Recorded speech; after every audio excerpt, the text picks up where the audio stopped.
பாட்டாளி மக்கள் கட்சி நிறுவனர் ராமதாஸ்.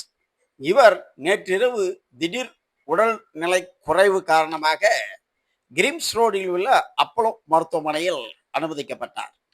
இவருக்கு ஏற்கனவே இதய நோய் சம்பந்தப்பட்ட நோய் இருப்பதால் அது சம்பந்தமான சிகிச்சை மேற்கொள்வதாக அப்போலோ மருத்துவமனை நிர்வாகம் அறிவித்துள்ளது.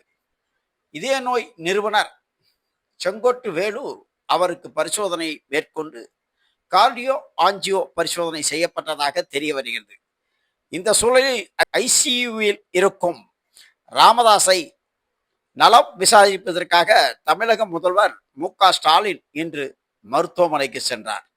அங்கு அவருக்கு செய்யப்படும் மருத்துவ பரிசோதனைகளை கேட்டறிந்த பின்பு ராமதாஸிடம் நலம் விசாரித்து விரைவில் குணமடைய வாழ்த்து தெரிவித்து புறப்பட்டார்.